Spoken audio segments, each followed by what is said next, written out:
जय Hind, good evening सभी लोगों को। स्वागत है आपका super sonic one shot revision batch में। देखिए, हम क्लास 10th का इस बैच में रिवीजन करेंगे, क्लास 10th के साइंस का।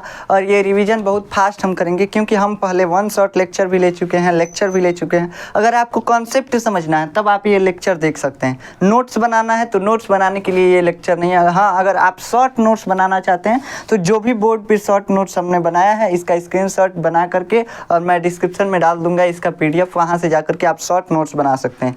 ये नोट्स भी बहुत हेल्पफुल हो। ये जो लेक्चर होगा बहुत ज़्यादा देर का नहीं होगा, एक चैप्टर का लेक्चर लगभग आधे घंटे का, उससे ज़्यादा का नहीं होने दिया जाएगा। देखिए, अभिक्रिया क्या होता है।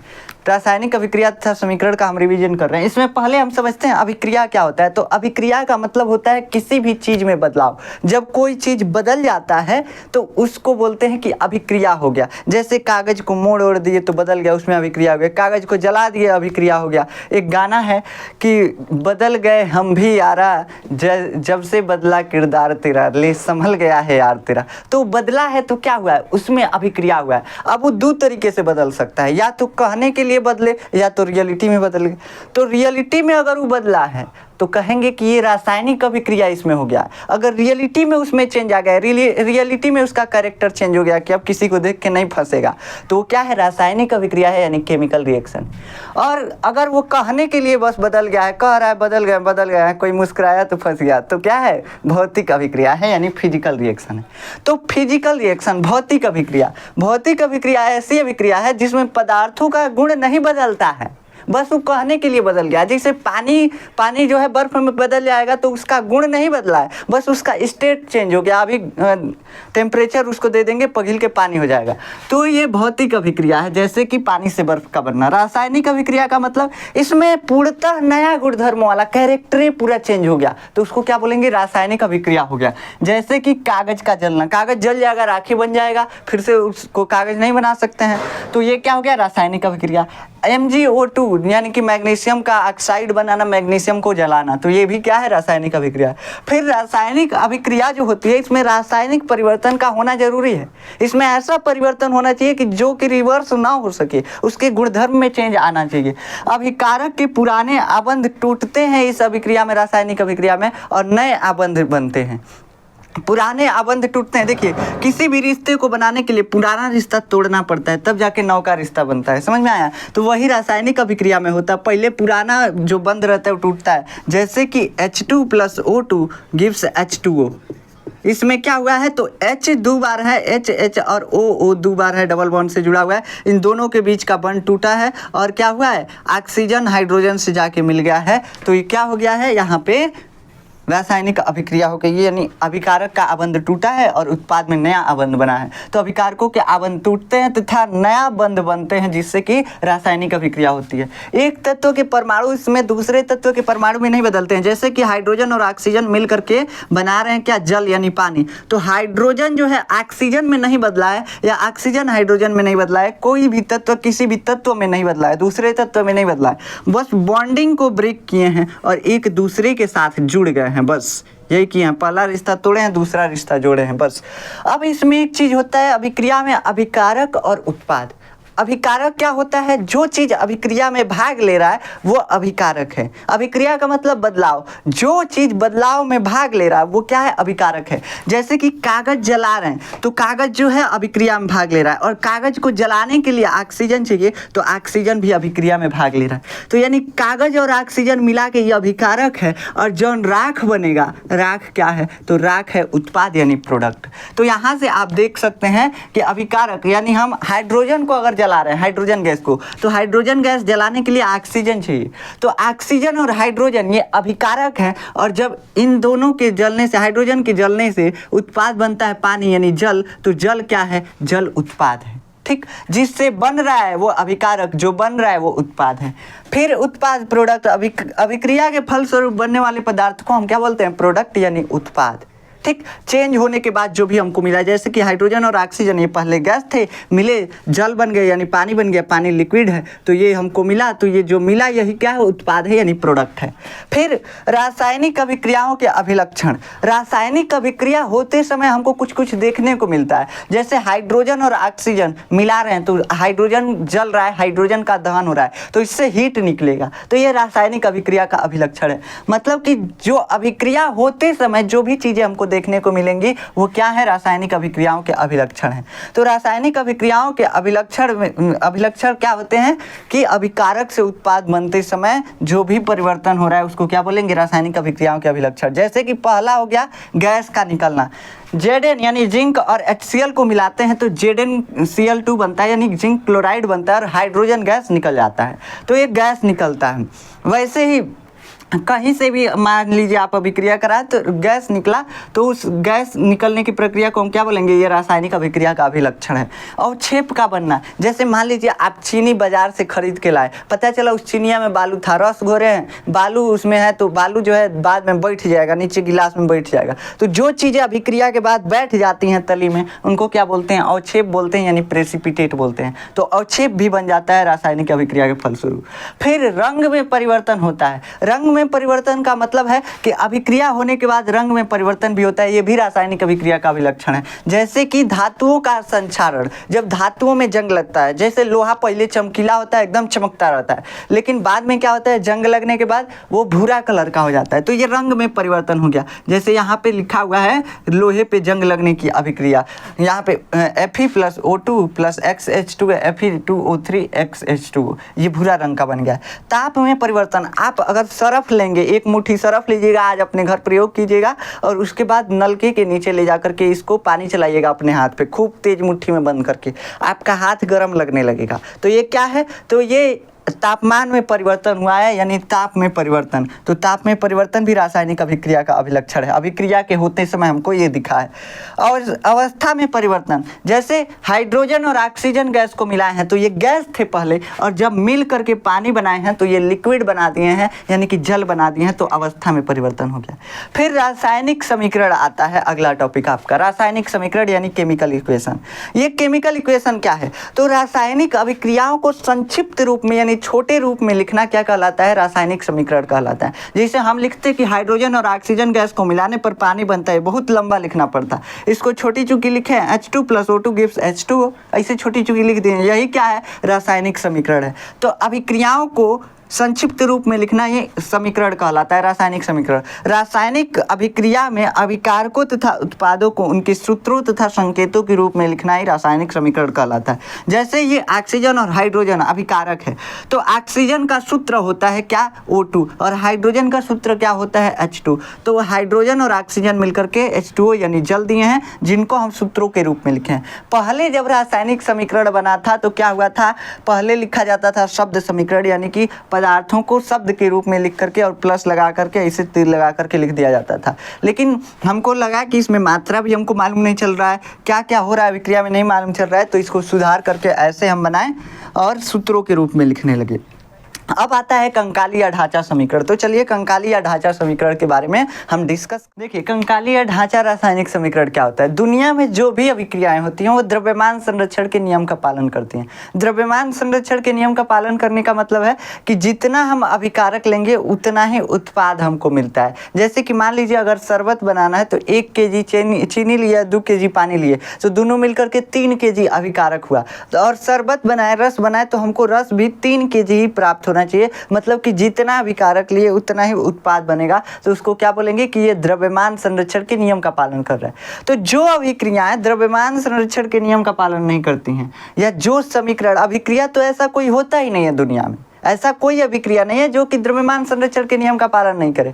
जो समीकरण हम लिखते हैं उसमें गड़बड़ियाँ हो जाती हैं। और जैसे कि देखिए हम अभी लिखे थे H2 + O2 गिव्स H2O, यानी हाइड्रोजन इधर 2 गो, ऑक्सीजन 2 गो, इधर जाके हाइड्रोजन 2 गो और ऑक्सीजन 1 गो, यानी 1 गो ऑक्सीजन की कमी हो गई है। मतलब कि ये समीकरण जो है द्रव्यमान संरक्षण के नियम का पालन नहीं कर रहा है। जब भी हम शॉर्टकट तरीका अपनाते हैं तो उसमें गलतियाँ होती हैं। वैसे ही यहाँ पे जब हम समीकरण लिखे हैं तो शॉर्टकट तरीका अपनाए हैं, और शॉर्टकट तरीका अपना बनाने की वजह से इसमें गलतियां हुई हैं। ये समीकरण जो है द्रव्यमान संरक्षण के नियम का पालन नहीं कर रहा है, जबकि जो भी दुनिया में अभिक्रियाएं होती हैं सभी अभिक्रियाएं द्रव्यमान संरक्षण के नियम का पालन करती हैं। दोनों तरफ द्रव्यमान बराबर होना चाहिए, पदार्थ की मात्रा बराबर होनी चाहिए, अभिकारक और उत्पाद की मात्रा बराबर होनी चाहिए। तो ऐसा समीकरण जो कि द्रव्यमान संरक्षण के नियम का पालन नहीं कर रहा है उसको बोलेंगे कंकाली या ढांचा रासायनिक समीकरण। जैसे कि H2 + O2 गिव्स H2O, यहाँ पे हम लिखे भी हैं। तो ये जो है ये द्रव्यमान संरक्षण के नियम का पालन नहीं कर रहा है। इधर हाइड्रोजन 2 है, इधर ऑक्सीजन 2 है, इधर जाकर के ऑक्सीजन 1 हो गया है, ऑक्सीजन की कमी हो गई है। इसका मतलब ये क्या है, असंतुलित समीकरण है या कंकाली या ढांचा रासायनिक समीकरण है।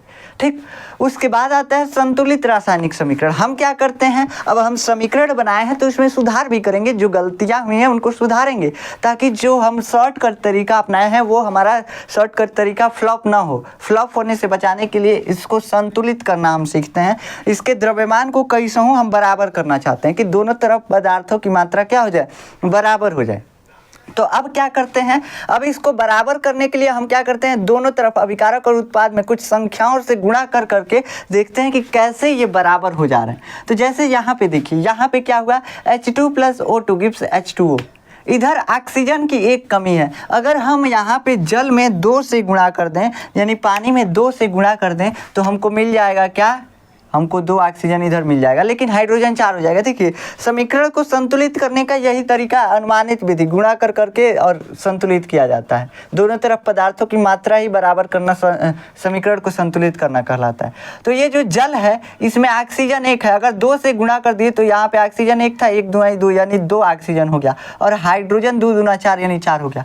अब इधर हाइड्रोजन गड़बड़ा गया, इधर 2 हाइड्रोजन इधर 4 हो गया। ऑक्सीजन तो अब ठीक हो गया, ऑक्सीजन 2 और ऑक्सीजन 2 2 यानी 2 ही है, दोनों तरफ ऑक्सीजन 2 है, लेकिन हाइड्रोजन 4 हो गया। अब हम क्या करते हैं, अब हम इधर 2 से गुणा कर देते हैं, तो हाइड्रोजन इधर भी 4, 2 दूना 4, इधर भी 4, 2 दूना 4, और ऑक्सीजन इधर 2, 2 1 2, ऑक्सीजन इधर भी 2। वैसे ही हम इस समीकरण को भी बैलेंस करेंगे। इसमें मैग्नीशियम 1 है, मैग्नीशियम 1 है, ऑक्सीजन इधर 2 है, ऑक्सीजन इधर 1 है, इधर हम 2 से गुणा करते हैं। जैसे 2 से गुणा करेंगे ऑक्सीजन बैलेंस हो गया, ऑक्सीजन 2 1 2 हो गया, लेकिन मैग्नीशियम जो है ये अनबैलेंस हो गया। मैग्नीशियम जो है 2 1 2 यानी 2 मैग्नीशियम इधर 1, इधर भी अगर 2 से गुणा कर दें तो मैग्नीशियम इधर 2 हो गया, यानी कि ये भी समीकरण बैलेंस हो गया। ऐसे ही हम समीकरणों को बैलेंस करते हैं। जैसे यहाँ पे सोडियम और क्लोरीन मिल रहा है तो नमक बन रहा है, यानी सोडियम क्लोराइड बन रहा है। सोडियम इधर 1 है, सोडियम इधर 1 है, क्लोरीन इधर 2 है, क्लोरीन इधर 1 हो गया है, यानी इधर क्या करना पड़ेगा, 2 से गुणा करना पड़ेगा। जैसे गुणा किए क्या हुआ, क्लोरीन 2 1 2 यानी क्लोरीन बराबर हो गया दोनों तरफ। अब सोडियम गड़बड़ा गया, सोडियम 2 1 2 इधर 2 है और इधर 1 है, इधर क्या करेंगे, फिर इधर 2 से गुणा कर देंगे, क्या हो गया, सोडियम भी बैलेंस हो गया। इसको देखिए, कैल्शियम ऑक्साइड और जल जब मिलते हैं तो कैल्शियम हाइड्रोक्साइड बनता है। जब कैल्शियम ऑक्साइड और जल मिलते हैं तो कैल्शियम हाइड्रोक्साइड बनता है। तो कैल्शियम ऑक्साइड, कैल्शियम का एक परमाणु ऑक्सीजन का 1 और 1 मिलकर के 2, यानी कैल्शियम इधर 1 होना चाहिए, कैल्शियम 1 है। ऑक्सीजन इधर कितना होना चाहिए, 1 1 2, 2 1 2, ऑक्सीजन 2 है, ठीक है। हाइड्रोजन कितना होना चाहिए, 2 2 1 2, हाइड्रोजन भी 2 है, यानी ये इक्वेशन जो है पहले से ही बैलेंस है। चाहे तो आप 1 1 लिख सकते हैं, कोई दिक्कत नहीं है। इक्वेशन पहले से बैलेंस है, दोनों तरफ परमाणुओं की मात्रा बराबर है। इस इक्वेशन को देखिए, C+H2 और CH4 यानी कार्बन और हाइड्रोजन के मिलने से मेथेन बना है। अब यहाँ पे मेथेन जो है इसमें हाइड्रोजन इधर 4 है, इधर 2 है, इधर कार्बन 1 है, इधर क्या है, कार्बन 1 है। कार्बन तो बराबर है लेकिन हाइड्रोजन अनबैलेंस है, इधर 2 इधर 4, तो हाइड्रोजन को बराबर करते हैं। इधर अगर हाइड्रोजन को 2 से गुणा कर दिए तो हाइड्रोजन बैलेंस हो गया, यानी कि 2 दूना 4 हाइड्रोजन, इधर भी 4। अब इक्वेशन ये बैलेंस है, तो दोनों तरफ परमाणुओं की मात्रा बराबर होगी। बस परमाणुओं की मात्रा ही बराबर करनी होती है हमको समीकरण में। यहाँ पे नाइट्रोजन N2 + H2 यानी नाइट्रोजन और हाइड्रोजन मिलते हैं तो अमोनिया बनता है, NH3 बनता है। अब इसको बैलेंस करना है, देखिए कैसे बैलेंस होगा। 3 इधर हाइड्रोजन है, इधर 2 हाइड्रोजन है, इधर अगर हम 3 से गुणा कर दें और इधर 2 से गुणा कर दें तो क्या हो जाएगा, ये बैलेंस हो जाएगा। 2 3 6 हाइड्रोजन हो गया, इधर भी 2 3 6 हाइड्रोजन हो गया। नाइट्रोजन इधर 2 था, 2 1 2, नाइट्रोजन भी हो गया, तो नाइट्रोजन और हाइड्रोजन दोनों बैलेंस हो गया। अब आपको ये सोच के बैलेंस करना पड़ेगा किससे गुणा करेगी बैलेंस होगा, तो ये आपको सोचना पड़ेगा, इसका कोई तरीका नहीं है। आप सोच सोच के बस लगा सकते हैं इसको।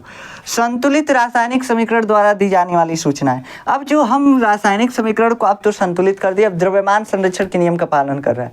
अब देख रहे हैं कि ये हमको क्या क्या इन्फॉर्मेशन दे सकता है। तो देखिए ये हमको इन्फॉर्मेशन दे सकता है कि अभिकारक जो अभिक्रिया करा रहे हैं वो उस अभिक्रिया में कौन सा अभिकारक भाग लिया है। जो संतुलित हो गया समीकरण वो हमको बता रहा है, जैसे कि हाइड्रोजन और ऑक्सीजन अभिकारक है इसमें, तो अभिकारक के बारे में भी बता रहा है और ये भी बता रहा है कि इन दोनों अभिकारकों के मिलने से क्या उत्पाद बन रहा है। तो ये हमको अभिकारक और उत्पाद के बारे में बताता है। दूसरा चीज क्या बताता है, अभिकारकों व उत्पादों के सूत्रों के बारे में भी बताता है। समीकरण में हम अभिकारक और उत्पादों को सूत्रों के रूप में लिखते हैं, तो यहाँ से हमको उनके सूत्रों के बारे में भी पता चल रहा है कि हाइड्रोजन गैस का सूत्र H2 होता है, ऑक्सीजन गैस का सूत्र O2 और जल का सूत्र H2O होता है। ये सूत्रों के बारे में भी बता रहा है।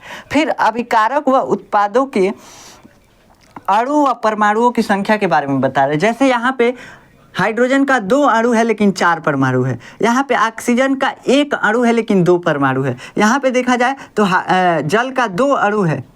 ठीक, तो ऐसे हम देख सकते हैं। और इसमें परमाणुओं की संख्या 2 दूना 4 और 2 6 हो गया, तो यानी परमाणुओं की संख्या 6 है। वैसे हमको कोई मतलब नहीं है, हमको पता चल रहा है कि हाँ इसमें कितने परमाणु हैं कितने अणु हैं।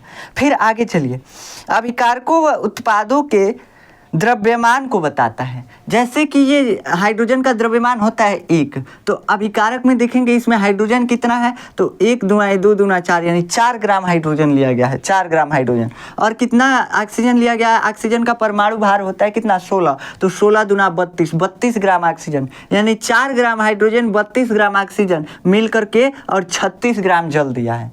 समझ रहे हैं, तो ये हमको ऐसे पता चल रहा है ऐसे देखने पे।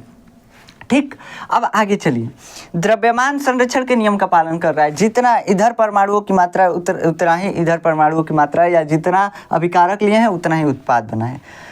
कभी कभार ताप दाब उत्प्रेरक आदि के बारे में भी बताता है। ये कभी कभी ये जो संतुलित रासायनिक समीकरण है ये हमको कभी कभी ताप उत्प्रेरक दाब वगैरह के बारे में बताता है। यहाँ पे लिखा होता है कि इसको हीट करना पड़ेगा, जैसे इसको हीट करना पड़ता है तब ये जल बनता है, तो यहाँ पे हीट दिखाया जाएगा।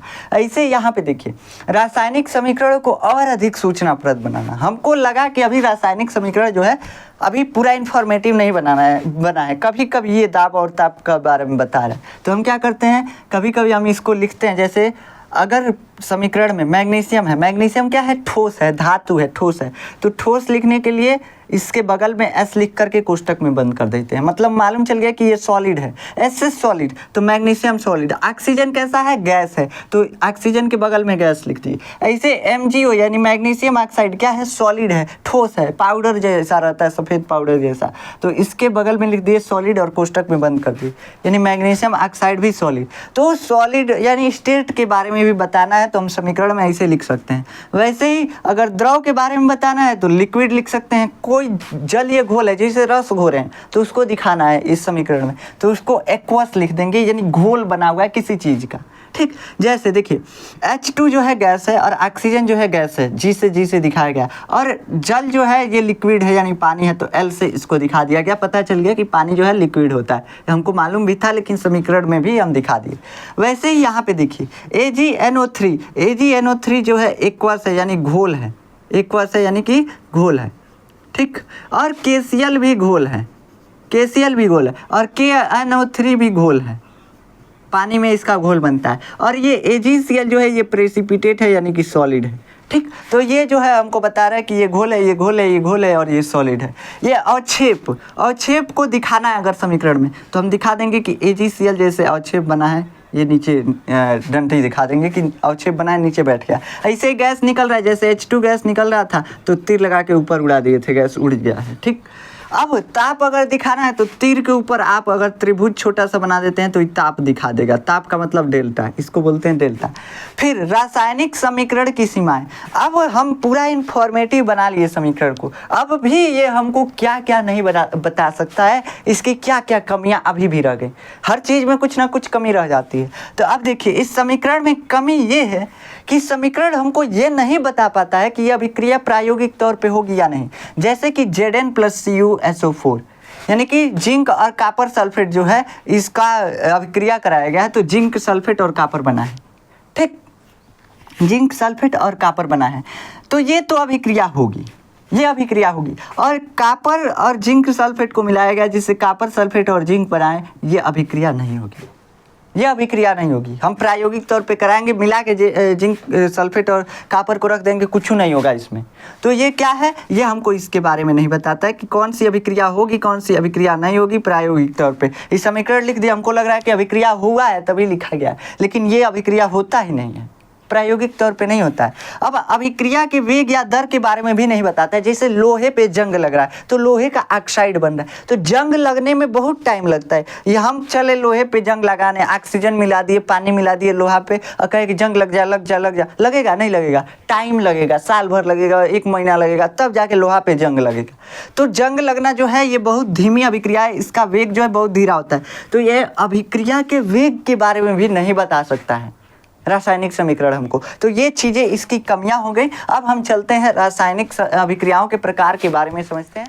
देखिए, बंध बनने और टूटने के आधार पर जो रासायनिक अभिक्रियाएं होती हैं वो 5 तरह की होती हैं। जैसे कि मान लीजिए अभिकारक का बंध टूट रहा है और उत्पाद में नया बंध बन रहा है, तो इसी आधार पे जो अभिक्रियाएं हैं वो 5 तरह की होती हैं। पहला अभिक्रिया संयोजन या योगात्मक अभिक्रिया, दूसरा है वियोजन या अपघटन अभिक्रिया। देखिए, जब 2 लोगों का मिलन हो रहा हो तो संयोजन या योगात्मक अभिक्रिया, जैसे शादी ब्याह क्या संयोजन या योगात्मक अभिक्रिया है। और जब वही तलाक हो जाए तो उसको क्या बोलेंगे कि ये जो है वियोजन अभिक्रिया है, यानी कि डिकम्पोजिशन रिएक्शन है। तो शादी हो रहा है तो संयोजन अभिक्रिया यानी कि योगात्मक अभिक्रिया एडिशन रिएक्शन, और जब तलाक हो रहा है तो उसको क्या बोल देंगे, वियोजन अभिक्रिया यानी कि डिकम्पोजिशन रिएक्शन। वैसे ही आपके में भी होता है, जैसे आपका प्रेम हो रहा है तो क्या हो रहा है, संयोजन अभिक्रिया हो रहा है, और जब वियोजन हो रहा है यानी ब्रेकअप हो रहा है तो क्या हो रहा है, वियोजन अभिक्रिया हो रहा है यानी डिकम्पोजिशन रिएक्शन हो रहा है। ठीक, तो आप लोग ये दोनों रिएक्शन खेलते रहते हैं। आगे चलिए, आगे क्या है, देखिए 2 या 2 से अधिक अभिकारक मिलकर केवल एक उत्पाद बनाते हैं तो उसको क्या बोलते हैं, जैसे बोलते हैं काश कहीं ऐसा होता हम 2 दिल होते सीने में, मतलब दोनों लोग एक ही होते। तो इसका मतलब क्या है, ये जो है योगात्मक अभिक्रिया है। जब 2 लोग मिलकर के एक चीज बना दें तो उसको क्या बोलते हैं, योगात्मक अभिक्रिया। जैसे कि हाइड्रोजन और क्लोरीन मिलकर के HCl बना दिए हैं यानी हाइड्रोक्लोरिक एसिड। जो भी हम इसमें एग्जाम्पल लिखे हैं सभी एग्जाम्पल को आप बैलेंस करके दिखिएगा। हम कोई भी एग्जाम्पल इसमें बैलेंस नहीं किए हुए हैं, आप बैलेंस करेंगे तो आपको थोड़ा सा प्रैक्टिस होगा। जैसे हाइड्रोजन और क्लोरीन मिलते हैं तो हाइड्रोजन क्लोराइड बनता है जिसको हम HCl यानी हाइड्रोक्लोरिक एसिड बोलते हैं। तो ये जो है हाइड्रोजन और क्लोरीन मिलकर के केवल एक उत्पाद हाइड्रोक्लोरिक एसिड बना है। वैसे ही हाइड्रोजन और ऑक्सीजन मिलकर के जल केवल बनाए हैं। अब वियोजन या अपघटन अभिक्रिया, जब 2 लोग बिछड़ते हैं तो क्या है, वियोजन अभिक्रिया। जब 2 चीज़ें बिछड़ती हैं तो क्या होता है, वियोजन अभिक्रिया। एक पदार्थ 2 या 2 से अधिक पदार्थों में टूट जाता है तो उसको वियोजन अभिक्रिया कहते हैं। जैसे कैल्शियम कार्बोनेट को जब गर्म किया जाता है तो कैल्शियम ऑक्साइड बनता है और कार्बन डाइऑक्साइड गैस बनता है। कैल्शियम कार्बोनेट जो है ये चूना पत्थर है, इसको जब गर्म किया जाएगा तो कैल्शियम ऑक्साइड बनेगा और कार्बन डाइऑक्साइड गैस उसमें से निकल जाएगा। तो ये जो है एक के टूटने से 2 चीज़ बन रहा है, कैल्शियम ऑक्साइड और कार्बन डाइऑक्साइड। वैसे यहाँ पे देखिए AgCl यानी कि सिल्वर क्लोराइड जब सूर्य के प्रकाश के संपर्क में आता है तो सिल्वर और क्लोरीन में टूट जाता है। मतलब सिल्वर क्लोराइड एक चीज़ है और ये टूट करके 2 चीज़ बन गया, तो ये क्या हो गया, वियोजन अभिक्रिया। वैसे ही कोई फल या सब्जी सड़ रहा है तो वो भी वियोजन अभिक्रिया है। हमारे अंदर पाचन हो रहा है, ये भी वियोजन अभिक्रिया है, डिकम्पोजिशन रिएक्शन है। जब भी कोई चीज़ टूट रहा है तो क्या है, वो वियोजन अभिक्रिया है। समझ में आया। विस्थापन अभिक्रिया में क्या होता है, विस्थापन अभिक्रिया में मान लीजिए 2 लोग साथ रहे हैं, एगो अच्छा मिल गया किसी को तो अपने साइड निकल जाएगा, वही होता है विस्थापन अभिक्रिया। यहाँ पे क्या हो गया, 2 तत्व, कोई तत्व किसी यौगिक में उपस्थित तत्व को विस्थापित करके स्वयं उसका स्थान ले लेता है तो उसको क्या बोलते हैं, विस्थापन अभिक्रिया। मान लीजिए 2 लोग साथ रह रहे हैं तो तीसरा एगो अच्छा मिल गया, यानी कि जब आपसे बेहतर मिलेगा तो आपको साइड कर दिया जाएगा। वही वाला अभिक्रिया क्या है, वही वाला अभिक्रिया है विस्थापन अभिक्रिया यानी डिस्प्लेसमेंट रिएक्शन। तो यहाँ पे विस्थापन अभिक्रिया क्या है, जैसे देखिए, जैसे यहाँ पे जिंक अकेला था पहले, कॉपर और क्लोरीन 2 लोग साथ रह रहे थे, लेकिन क्लोरीन देखा कि जिंक इससे बेहतर है, कॉपर से बेहतर है, तो कॉपर को साइड कर दिया और जिंक के साथ चला गया तो जिंक क्लोराइड बन गया। तो एक को साइड करके दूसरा को ला लेना क्या कहलाता है, विस्थापन अभिक्रिया कहलाता है। यानी कॉपर क्लोराइड और जिंक की अभिक्रिया हुई तो जिंक क्लोराइड बना और कॉपर बाहर निकल गया।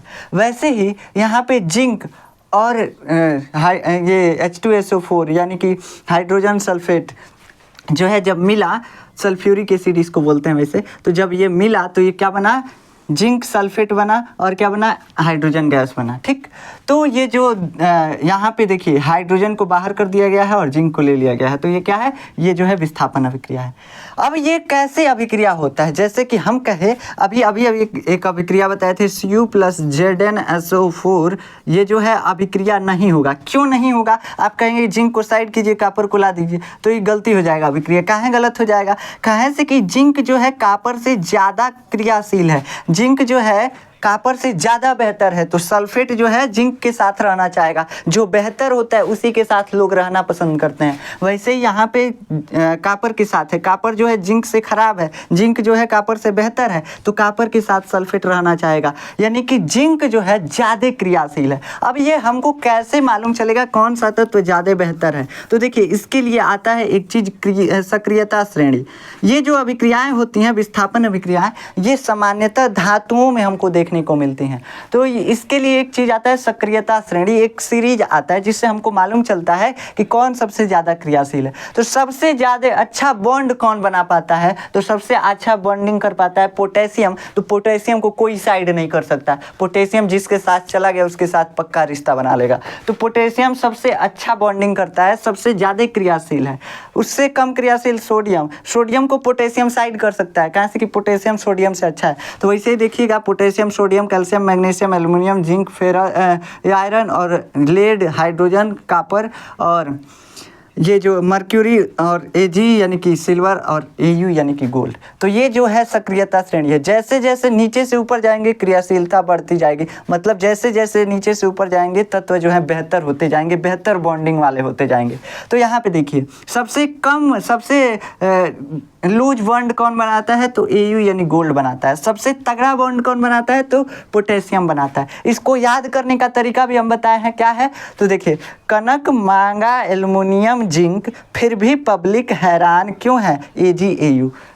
कनक, मांगा, एल्युमिनियम, जिंक, फिर भी पब्लिक हैरान क्यों है, AuAg। कनक, मांगा, एल्युमिनियम, जिंक, फिर भी पब्लिक हैरान क्यों है, AgAu। ठीक, तो ये ऐसा आप याद कर सकते हैं। जैसे जैसे ऊपर जाते हैं क्रियाशीलता बढ़ती है।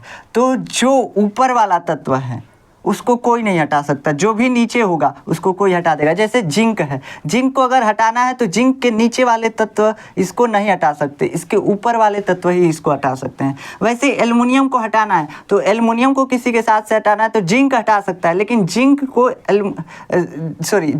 जो है एल्युमिनियम को नहीं हटा सकता, क्योंकि एल्युमिनियम जो है जिंक से अच्छा है, बेहतर है।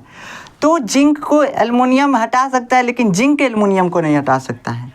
समझ में आया, जो बेहतर है वो ऊपर है, जो कम बेहतर है वो नीचे है। तो जो कम बेहतर है उसको बेहतर वाला हटा सकता है, बस इतना ही है इसमें। द्विविस्थापन अभिक्रिया आता है, double displacement reaction, exchange offer, ये है। समझ में आया, देखिए विस्थापन अभिक्रिया, अभिकारकों के बीच द्विविस्थापन अभिक्रिया, अभिकारकों के बीच आयनों का आदान प्रदान होता है।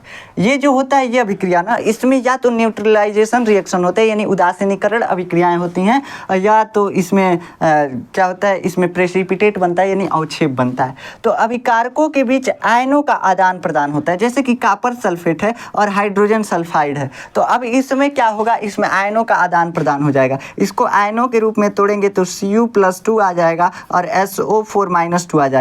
वैसे ही H2 और S को तोड़ेंगे तो H2 के ऊपर क्या आ जाएगा, H2 के ऊपर +2 आ जाएगा और S के ऊपर -2 आ जाएगा। अब ये आयन है, माइनस वाले ये आयन है, प्लस वाले भी अलग अलग आयन है। अब दोनों आयन एक्सचेंज हो जाएंगे, जैसे H2 SO4 के साथ आ जाएगा और कॉपर जो है S के साथ यानी सल्फर के साथ चला जाएगा। तो आयनों का आदान प्रदान जिसमें होता है उसको बोलते हैं, ये क्या है, तो ये द्विविस्थापन अभिक्रिया है, यानी कि डबल डिस्प्लेसमेंट रिएक्शन है। इसमें या तो प्रेसिपिटेट बनता है या तो उदासीनीकरण अभिक्रिया होती है, ये हमको याद रखना है।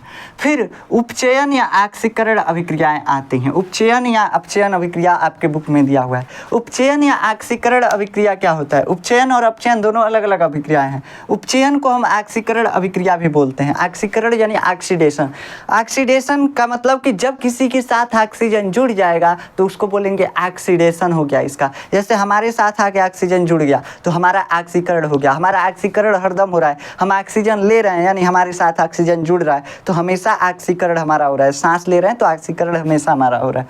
तो ऑक्सीकरण अभिक्रियाएं, ऑक्सीजन का जुड़ना ऑक्सीकरण अभिक्रिया कहलाता है, या हाइड्रोजन का निकलना ऑक्सीकरण अभिक्रिया कहलाता है। जब किसी पदार्थ से ऑक्सीजन जुड़ जाएगा या हाइड्रोजन बिछड़ जाएगा तो उसको क्या बोलेंगे? ऑक्सीकरण अभिक्रिया इसका हो गया। ऑक्सीजन जुड़ना चाहिए और नहीं तो हाइड्रोजन निकलना चाहिए, दोनों में से एक काम भी हो गया तो उसको बोलेंगे कि इसका ऑक्सीकरण अभिक्रिया हो रहा है, यानी इसमें ऑक्सीकरण अभिक्रिया हुआ है। जैसे कि हाइड्रोजन और ऑक्सीजन जुड़ते हैं तो जल बनाते हैं यानी पानी बनाते हैं। तो इसमें देखिएगा तो ऑक्सीकरण किसका हुआ है? हाइड्रोजन के साथ आकर के ऑक्सीजन जुड़ गया है यानी हाइड्रोजन का ऑक्सीकरण हो गया। ऑक्सीजन जुड़ना चाहिए या हाइड्रोजन निकलना चाहिए? तो हाइड्रोजन से ऑक्सीजन जुड़ गया है तो ऑक्सीजन का जुड़ना ऑक्सीकरण। यहाँ पे देखिए जिंक और हाइड्रोजन सल्फेट यानी सल्फ्यूरिक एसिड है। तो जिंक और सल्फ्यूरिक एसिड की जब अभिक्रिया होती है तो जिंक सल्फेट बनता है और H2 बाहर निकल जाता है, यानी हाइड्रोजन यहाँ पे बिछड़ गया है। किससे बिछड़ गया है? तो इस सल्फ्यूरिक एसिड से हाइड्रोजन बिछड़ गया है, यानी सल्फ्यूरिक एसिड का क्या हुआ? ऑक्सीकरण हुआ है। यहाँ पे ऑक्सीजन जुड़ा है, हाइड्रोजन बिछड़ा है, तो ऑक्सीजन का जुड़ना या हाइड्रोजन का बिछड़ना क्या है? ऑक्सीकरण अभिक्रिया है। अब अपचयन अभिक्रिया यानी कि इसको बोलते हैं रिडक्शन रिएक्शन, जस्ट इसका उल्टा होता है। हाइड्रोजन जुड़ जाएगा, ऑक्सीजन बिछड़ जाएगा, बस यही अपचयन अभिक्रिया है। जस्ट इसका उल्टा, हाइड्रोजन जुड़ जाएगा, ऑक्सीजन बिछड़ जाएगा, तो उसको क्या बोलेंगे? अपचयन अभिक्रिया यानी रिडक्शन रिएक्शन इसको बोलते हैं। H2 का जुड़ना या ऑक्सीजन का निकलना क्या कहलाता है? रिडक्शन रिएक्शन कहलाता है। जैसे ये जो है दोनों में कॉमन एग्जाम्पल है, H2 + O2, हाइड्रोजन और ऑक्सीजन मिलकर के जल बनाए हैं। तो इसमें किसका अपचयन हुआ है? देखिए H2 जुड़ जाए या ऑक्सीजन बिछड़ जाए, यानी हाइड्रोजन जुड़ जाए या ऑक्सीजन बिछड़ जाए, यही तो होता है अपचयन। तो हाइड्रोजन ऑक्सीजन के साथ जुड़ रहा है, हाइड्रोजन किसके साथ जुड़ा है? ऑक्सीजन के साथ। यहाँ पे बहुत ज़्यादा कन्फ्यूजन होता है, इसीलिए हम थोड़ा सा डीपली समझा रहे हैं। देखिएगा ऑक्सीजन के साथ हाइड्रोजन जुड़ रहा है यानी ऑक्सीजन का अपचयन हुआ है। यहाँ पे क्या हुआ था? हाइड्रोजन का ऑक्सीकरण हुआ था। यहाँ पे किसका अपचयन हुआ है? तो ऑक्सीजन का अपचयन हुआ है। ऑक्सीजन के साथ हाइड्रोजन जुड़ रहा है इसलिए अपचयन अभिक्रिया हो रही है। किस में अपचयन अभिक्रिया हो रही है? ऑक्सीजन के साथ। यहाँ पे किस में ऑक्सीकरण हुआ था? हाइड्रोजन के साथ। ठीक, तो ये देखिएगा बस कि हाइड्रोजन जुड़ रहा है तो अपचयन हो रहा है, तो ऑक्सीजन के साथ हाइड्रोजन जुड़ा है यानी इसका अपचयन हुआ है। वैसे ही कैल्शियम कार्बोनेट है। कैल्शियम कार्बोनेट जब इसको गर्म किया जाता है तो कैल्शियम ऑक्साइड और कार्बन डाइऑक्साइड गैस में टूट जाता है। तो यहाँ पे देखिएगा तो कैल्शियम कार्बोनेट से ऑक्सीजन दूगो निकल के भाग गया है। किसके साथ निकल के भाग गया है? तो कार्बन के साथ निकल के भाग गया है, जिससे कार्बन डाइऑक्साइड गैस बन गया। तो ऑक्सीजन का बिछड़ना भी तो ये भी तो अपचयन है। तो यहाँ से कैल्शियम कार्बोनेट से ऑक्सीजन दूगो बिछड़ गया है यानी कैल्शियम कार्बोनेट का अपचयन हुआ है। क्या हुआ? अपचयन हुआ है यानी रिडक्शन हुआ है। अब देखिए ये अभिक्रियाएं जो होती हैं, ये अभिक्रियाएं ज़्यादातर दोनों साथ साथ देखने को मिलती है, ऑक्सीकरण और अपचयन। जैसे यहाँ पे जल में देखें, जल बन रहा है तो H2 और O2 मिला है जिससे जल बन रहा है, तो ये दोनों साथ साथ हो रहा था। ऑक्सीजन का यहाँ पे अपचयन हुआ है और हाइड्रोजन का ऑक्सीकरण हुआ है, ये दोनों हम देख रहे हैं। तो ज़्यादातर ये अभिक्रियाएं साथ साथ देखने को मिलती हैं, और जब ये दोनों अभिक्रियाएं साथ साथ हो रही हों तो इनको बोलते हैं रेडॉक्स अभिक्रिया। क्या बोलते हैं? Redox reaction. अब इसमें एक चीज़ आता है उपचायक या ऑक्सीकारक और अपचायक या रिड्यूसिंग एजेंट। उपचायक या ऑक्सीकरण को इसको इंग्लिश में बोलते हैं oxidising agent. Oxidising agent, agent का मतलब एजेंट क्या कराता है? कोई काम कराता है। तो यहाँ पे ऑक्सीडाइजिंग एजेंट, ऑक्सीडाइजिंग एजेंट का मतलब ऑक्सीकरण कराने वाला, ऑक्सीडाइजिंग एजेंट का मतलब ऑक्सीकरण कराने वाला। तो जो भी ऑक्सीकरण करा रहा है वो ऑक्सीडाइजिंग एजेंट है। जैसे कि हाइड्रोजन का ऑक्सीकरण कौन करा रहा है? तो ऑक्सीजन करा रहा है। ऑक्सीजन नहीं रहता है तो हाइड्रोजन का ऑक्सीकरण नहीं होता, इसका मतलब ऑक्सीडाइजिंग एजेंट ऑक्सीजन है।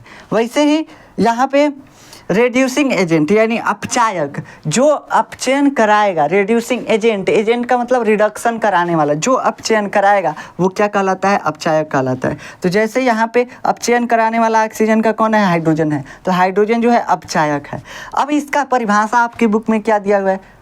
इसका परिभाषा अगर आप पढ़ेंगे तो आप कंफ्यूज हो जाएंगे। जो हम लॉजिक बताए हैं उसी लॉजिक से आप याद रखिएगा। अपचायक या आक्सीकरण, आक्सीकारक, ये बोला है कि जिसका अपचयन होता है वो क्या होता है, आक्सीकारक होता है। ऐसे यहाँ पे देखिए तो आक्सीकरण कराने वाला कौन है, ऑक्सीकरण कराने वाला ऑक्सीजन है। तो इसका क्या हुआ है, अपचयन हुआ है, हाइड्रोजन इससे जुड़ा है, यानी ऑक्सीजन का अपचयन हुआ है। तो जिसका अपचयन हुआ रहता है वही ऑक्सीकारक है। तो उल्टा करके बस बोल दिया है, उसको हमको याद नहीं रखना है। जो भी परिभाषा बोला याद नहीं रखना है, बस याद क्या रखना है, याद रखना है जो ऑक्सीकरण करा रहा है ऑक्सीकारक, जो अपचयन करा रहा है अपचायक, बस। ठीक, तो जिसका अपचयन हुआ है वो ऑक्सीकारक, जिसका ऑक्सीकरण हुआ है वो अपचायक। ठीक, बस इतना ही हमको याद रखना है। अब आगे चलिए, अब हम पढ़ते हैं ऑक्सीकरण तथा अपचयन अभिक्रियाओं की इलेक्ट्रॉनिक संकल्पना के बारे में। ये क्या होता है, देखिए रेडॉक्स अभिक्रियाओं की इलेक्ट्रॉनिक संकल्पना। रेडॉक्स मतलब कि ऑक्सीकरण और अपचयन साथ साथ हो रहा है, उसी को रेडॉक्स बोल रहे हैं। तो ऑक्सीकरण इसके हिसाब से किसको कहते हैं, देखिए ये इलेक्ट्रॉनिक संकल्पना क्यों आया, जो ऑक्सीजन का जुड़ना और हाइड्रोजन का निकलने के आधार पर हम ऑक्सीकरण और अपचयन पढ़े हैं वो उतना सही नहीं था, इसलिए आया इलेक्ट्रॉनिक संकल्पना, जो कि आधुनिक युग में यूज किया जाता है। तो इलेक्ट्रॉनिक संकल्पना में क्या होता है कि जब किसी परमाणु को इलेक्ट्रॉन छोड़कर भाग जाए या किसी आयन को इलेक्ट्रॉन छोड़ के भाग जाए तो उसका ऑक्सीकरण, मतलब जब किसी से इलेक्ट्रॉन निकलेगा बिछड़ेगा तो उसका ऑक्सीकरण, जब किसी से जुड़ेगा तो उसका अपचयन हो जाएगा, बस इतना ही है। तो देखिए किसी परमाणु या आयन से इलेक्ट्रॉन का निकलना क्या है, ऑक्सीकरण है। जैसे मैग्नीशियम से 2 इलेक्ट्रॉन निकल गया यानी मैग्नीशियम का ऑक्सीकरण हो गया। इलेक्ट्रॉन निकला, कौन निकले हमको नहीं मतलब है, बस निकलना चाहिए, तो निकला तो उसका ऑक्सीकरण हो गया। सोडियम से 1 इलेक्ट्रॉन निकला, इसका ऑक्सीकरण हो गया।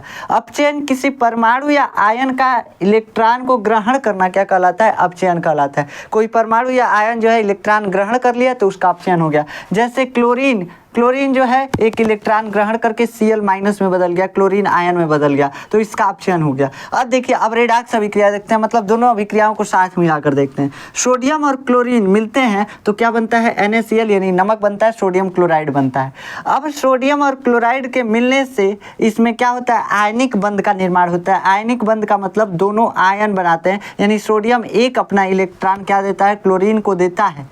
सोडियम 1 अपना इलेक्ट्रॉन क्लोरीन को देता है, तब जा करके दोनों में बॉन्डिंग होती है, दोनों में रिश्ता बनता है। ठीक, तो अब ये इसे देखिए, सोडियम 1 इलेक्ट्रॉन दिया क्लोरीन को, तो सोडियम इलेक्ट्रॉन दिया है यानी सोडियम का ऑक्सीकरण हुआ है। सोडियम का क्या हुआ, ऑक्सीकरण हुआ है, इलेक्ट्रॉन दिया है, ऑक्सीकरण हुआ है। क्लोरीन जो है सोडियम से इलेक्ट्रॉन लिया है, इसलिए इसका क्या हुआ है, अपचयन हुआ है, यानी कि रिडक्शन हुआ है। अब जिसका ऑक्सीकरण होता है वो अपचायक होता है, जिसका अपचयन होता है वो ऑक्सीकारक होता है। कैसे, देखिए सोडियम का ऑक्सीकरण कराने वाला कौन है, क्लोरीन। अगर क्लोरीन नहीं रहता तो इलेक्ट्रॉन लेने वाला कोई नहीं था, इलेक्ट्रॉन इससे नहीं निकल सकता था, सोडियम से इलेक्ट्रॉन नहीं निकल सकता था। इसलिए जो क्लोरीन है ये क्या है, ये क्लोरीन जो है ये ऑक्सीकारक है, यानी ऑक्सीकरण करा रहा है सोडियम का, इसलिए ऑक्सीकारक है।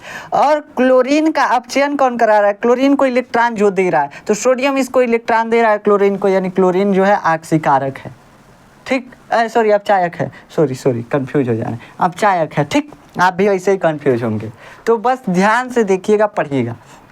दैनिक जीवन में उपचयन अभिक्रियाओं के महत्व क्या है, उपचयन अभिक्रियाओं के महत्व दैनिक जीवन में। देखिए श्वसन अभिक्रिया जो है, हमको 5 अभिक्रियाओं के बारे में पढ़ना होगा, 4 अभिक्रियाओं के बारे में पढ़ना है। श्वसन जो है कि क्या है, तो श्वसन हमारे अंदर होता है, जीवों के अंदर होता है। तो श्वसन क्या है, एक जैव रासायनिक प्रक्रिया है, मतलब जीवों के अंदर होने वाली प्रक्रिया है। यह शरीर को ऊर्जा प्रदान करती है, इसमें ग्लूकोज का दहन होता है। ग्लूकोज के दहन से यानी ग्लूकोज के ऑक्सीकरण से हमको ऊर्जा मिलती है और वही ऊर्जा हम यूज करते हैं, तो ये शरीर को ऊर्जा प्रदान करती है श्वसन। इसमें क्या होता है, ग्लूकोज का ऑक्सीकरण C6H12O6 के साथ ऑक्सीजन जुड़ेगा और ऑक्सीजन के जुड़ने से कार्बन डाइऑक्साइड और जल बनता है, और जल के साथ साथ ऊर्जा बनता है। ये आप जैव प्रक्रम में पढ़े हुए हैं, हम पढ़ाए हुए हैं, आपको जाकर देखेंगे। तो दहन क्या होता है, कंबस्चन रिएक्शन। जब किसी चीज़ को जला दिया गया दहन हो गया, कागज जला दिए दहन हो गया, लकड़ी जला दिए दहन हो गया। दहन में क्या चाहिए, तो जो जिसको जला रहे हैं वो चाहिए और ऑक्सीजन चाहिए, बिना ऑक्सीजन का कुछ जलने वाला नहीं है। तो देखिए दहन, ऑक्सीजन की उपस्थिति में किसी पदार्थ का जलना ही क्या कहलाता है, दहन कहलाता है। यह ऊष्माक्षेपी अभिक्रिया है, जब भी किसी पदार्थ को जलाएंगे उससे हीट निकलेगा, कागज को जलाएंगे हीट निकलेगा। तो यहाँ पे कार्बन को ऑक्सीजन के साथ जलाएंगे, कार्बन डाइऑक्साइड निकलेगा। वैसे ही हाइड्रोजन को ऑक्सीजन के साथ जलाएंगे, क्या निकलेगा, हीट निकलेगा और पानी बनेगा। ठीक, संक्षारण, संक्षारण जिसको हम बोलते हैं कोरोजन बोलते हैं। धातुओं का ऑक्सीजन, जल और नमी, आर्द्रता, अम्ल आदि के संपर्क में आने से ऑक्सीकरण हो जाता है या संक्षारित हो जाती हैं, जिसको हम धातुओं का संक्षारण कहते हैं। जब धातुएं जो हैं, धातु जैसे कि लोहा, तांबा, पीतल वगैरह तो मिश्र धातु हैं, तो लोहा, तांबा, चाहे चांदी, चाहे सिल्वर, कुछ भी धातु, एल्युमिनियम, जब ये वायु और नमी के संपर्क में आती हैं तो इनका जो होता है, इन पे जंग लगने लगता है। जंग लगने की प्रक्रिया क्या है? यही संक्षारण है, यानी कोरोजन है। जैसे लोहे पे जंग लगने की प्रक्रिया यह है Fe+O2 + XH2 Fe2O3 XH2O। XH2O क्यों लिखे हैं? क्योंकि जंग में जो है जल की मात्रा निश्चित नहीं होती है। कभी ज़्यादा जल की मात्रा है तो जल की मात्रा उसमें ज़्यादा रहेगी, और जल की मात्रा कम है तो जल की मात्रा कम रहेगी। अब जंग लगने के रोकने के उपाय क्या क्या हैं? तो रोकने के उपाय हैं कि धातुओं पे तेल या ग्रीस पोत दिया जाए, जिससे उनका संपर्क वायु और नमी से टूट जाए। तो उससे जो है वायु से जब संपर्क नहीं होगा तो ऑक्सीकृत नहीं होंगी धातुएं, तो उनका कोरोजन नहीं होगा, यानी संक्षारण नहीं होगा।